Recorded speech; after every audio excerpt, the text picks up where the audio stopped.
naliyeza lenhlungu mawethini. Woman P from Woman P Entertainment. Andizayibeka lula ngohlobo abandazi ngalo abantu abaninzi. Woman P waziwa kakhulu kulamzwa amakhosi. Njengesupporter yezinye ke ziphambili ngoba ke kwaKaizer Chiefs ayikho number 1 supporter. Alright. Sonke siyalingana xa siyashiyana ke ngenhliziyo uthanda team.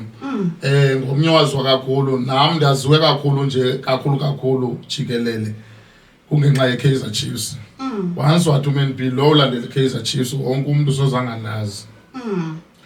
Woman B ngumfana ozalelwa ngapha eTranskei ebizwa Transkei ngoko kweliphondo leMpuma Koloni. Ngumuntu okhule kwi-background engekho right kakuhle. Ngoba besikwela xinzelelo loba ube kwi-family engafundanga tata nomama. Funeka kube kanti kuzawutyiwa endlini kube kanti kuyiwe ezimine. Sikhule utata wethu kesebenza ezimine. Umama kungumama ohlala endlini ozithengisela amagwinya esikolweni. Liye lafika ixesha loba makaphelelwe utata ezimine. Ngenxa nazo technology ezisetyenziswa ezimine ngoba kusafunwa amandla ncam zikhona imatshini zogrumba igolide njengoba bebesebenza amandla. Yes. Kwafuneka ebuyele ekhaya. Kulapho ke ngoMan P decide uba hey xa pasa ustandard 8 baye make ndihambe ndiyokukhangela ngoba ngoku sizawuvela imiqolo. Ngoba yena muntu besime ngaye ngulotata. Yes. Ngoku kuzawuhambe kwalento lentengiso yalamagwinya engabikho ngoba ngokwakho umuntu uzamane ethumela imali. Ndaphuma ke ndawuqabela kwelaseMonti apho ndiye ndazama ufumana isikolo ndafumana isikolo eLumko. Yes. Ndabe ndingena standard 9 ke ngokwela xesha layethu. Ndaqhuba to grade 12. But ke kwathi pha ku grade 12 ayikwanzima kakhulu.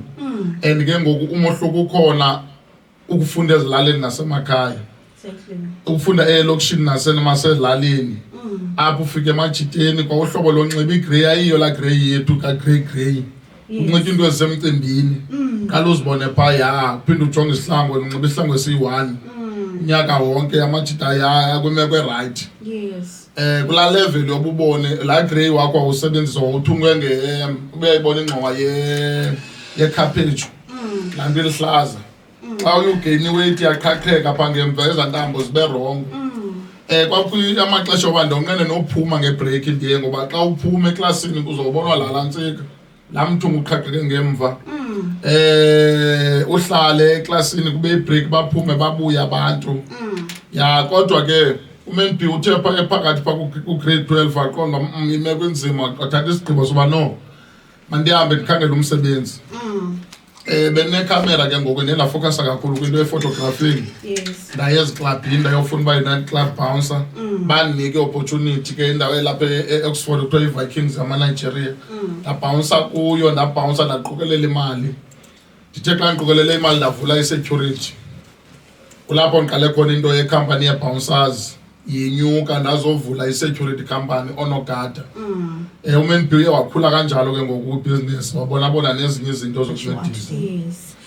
Eyona nto iye inike amandla njengoba ndikwazi uzimisela ndiyime ekhaya omdala.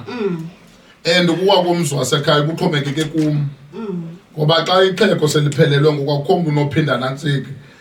Nabanye nabo beze emva kwam ndathatha isigqibo esithi ngoku ndithatha isigqibo esithi funeka ndime ndizimisele ngoba ekhaya funeka befitwe ndim ngoku lixesha lam. Abanye nawe bamfuna bethunyelwe ndim esikolweni. Yiyo into eyandiphakamisa.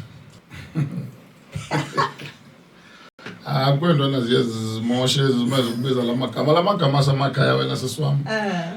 Kuyathiwa nje emakhaya. Intwana ngokwezi zimamele ezinye zamane zithi ebani. Alright. Abalamagama sithanda kakhulu wabiza nje. Alright azimele pha kwi-ID. uMan P ndandigezelwa uqala kwayo. Njengoba nditsho ekhaya kwakuthengiswa amagwinya ngoba ndandikwazi uba xa ngebreak ndiye ekhaya ndiyothatha iplastic yamagwinya ndiyothengisa esikolweni. Nejuice. So amajita endigaze kuthiwa no business uyabona nto ogezelwa. Eligama layeliqina ke ngoku layeliqina. Sangena ebholeni ndakhwazwa ke ngoMan P bayiqhawula laa nto kano business bathi Man P. Zange phinde yohlukane nami ke elo gama lasuka ngolo hlobo. Sisiwame yona nto ndifuna uyinantsika kakhulu uyithetha ndifuna uqala apha kwi-security. ukurun ibhizinesi into enzima kakhulu uba unamqolo okanye uzazi busuka phi unganikezela ebomini mkhulu abantu abaninzi wena sisiwami abantu abaninzi uyababona baleqa security kuba okanye bebona umenzi B hamba nge-X7 abayazi ubunzima obupha kukho ixesha wena sisiwami ke kome iclient zikuzele ngomva zibe zikufuna efieldini kodwa ubingezi imali kulapho igama lakho lindanda lonke lilizwe and omnye umuntu anga-understand ukuba why kusenzeka laa nto ngoba yena akekho pha ngaphakathi uba kwenzeka ntoni ube kwinto ethi ndibawela uvele ndithathe into zam ndihambe ndiyothi ndiyayivala i-security company ndiyawukhangela enye into yophila but kubekho abantu abathi xa uzawuvala le nto sizawuthini thina masilinde usiswam ndifuna ukuthi xa ukwibhizinesi zixelele uba usesihogweni akho mandi ungababona abantu benxiba kakuhle bedriver right akho mandi kwibhizinesi funeka uqiniseke xa kwibhizinesi uba womelele kakuhle sisiwam xa ndibuye ephumlani kwisifihlo sikaZahara ndabuya ndithathe isigqibo pha xa ndisiva uZahara uhlobo okucaba kuzawudityaniswa ngoku xa kufanele uyasweleka uZahara wophule irekhodi ehlabathini lonke ubethe noBeyonce ndifuna ukuthi akekho umuntu ngemini eyi-1 ubuya ne-award ezilithoba ngemini eyi-1 I know oBeyonce ngabantu abakhulu abarich ndithetha ngokuphula irekhodi luba ngemini eyi-1 uphathe i-award zigqide kwi-8 uwina yonke into yonyaka iphuma nawe wedwa